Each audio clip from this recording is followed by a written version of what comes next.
Okay, so in this we're going to cover modulation, and in my modal interchange series I went and did a definition of what exactly modal interchange is, because oftentimes people get confused between modal interchange and modulation. Well, modulation's not modal. Well, we're going to clear up the definition of what modulation is actually. So reasons to learn modulation is it can cross over to almost any style you use, whether it's rock, film score, or if you're studying master composers from like the Romantic era. So modal interchange returns to the same root. Okay, that's as simple as that. So if C is our center, that's always my focal point. Whether it's minor, C major, or C minor, I'm always going to return there. So I'll just do some modal interchange.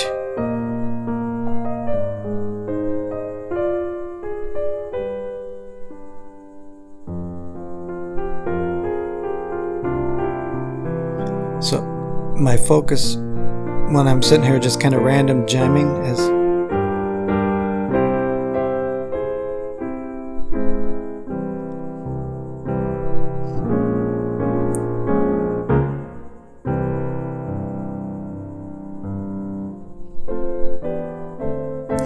so no matter what I do, my focus is always that return to the C major center.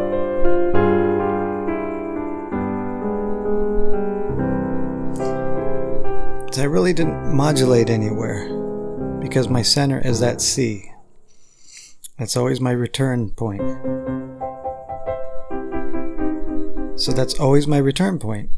So that's not really modulation. I'm interchanging modes, borrowing, whatever you prefer to call that.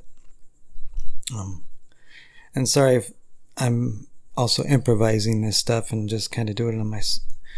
So modulation is establishing a new root and new center.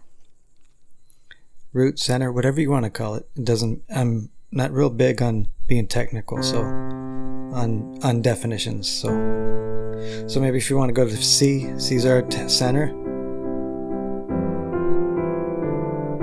Maybe now to A. Repeating that same kind of motif on A. That's my new center. So, and I started that and then shifted it over to A. So the center changed. So let's have some continuous modulation until I get to like an E flat. I'll hit these roots. Okay. I'll use that same idea and.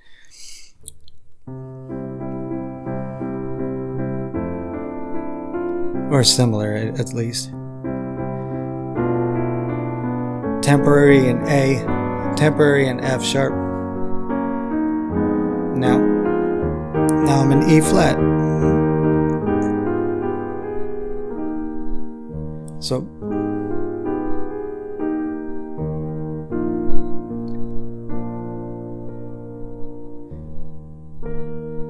now I'm staying in E flat. So that's modulation. We started in C, and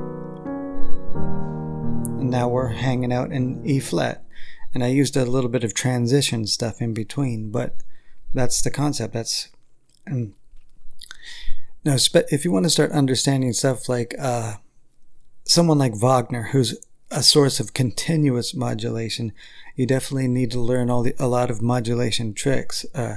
There's really no defined center for very long in a lot of his styles. He'll do stuff like this.